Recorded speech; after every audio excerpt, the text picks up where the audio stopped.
Саламатсыздарбы? Урматтуу калайык, урматтуу достор. Жетегүз району боюнча сапарыбыз карып баратат.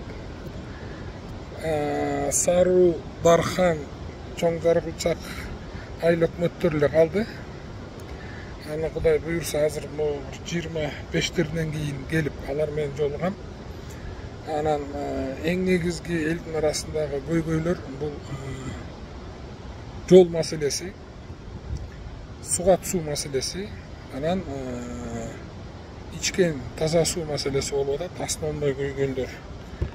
Урматтуу өкмөттө иштеп кеткен адам катары, азыр депутат болуп турган адам катары мен айта турганым бир нерсеге силердин көңүлүңүздөрдү бургум келип атат. Мына биринчиден быйыл биз жол мыйзамын өзгөртүү киргизип бердик. Ушуга чейин бир 10 миллиардка жакын сом только жолго түшсө, аны бюджет каалагандай ар кайсы жака колдоно берчү экен. Эмдиги жылдан баштап только жолго колдонулат. Кудай буйрса жолдун маселеси көп ушу менен чечилет деп ойлойм. Ирригация маселесине келгенче таң кала турган бир нерсе бар да, ушу мен да губернатор болуп иштедим, аткаруу бийлигинде иштедим.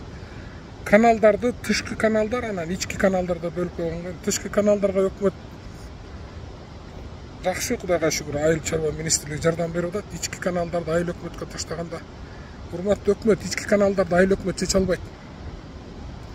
Ошон үчүн мен сиздерден өтүнөрүм, мен сиздерден суранарым, могу ички канал, тышкы каналды, бардык каналдарды өкмөт өзүнүн баласына алса. Ошондой эле жол маселеси да ушундай да.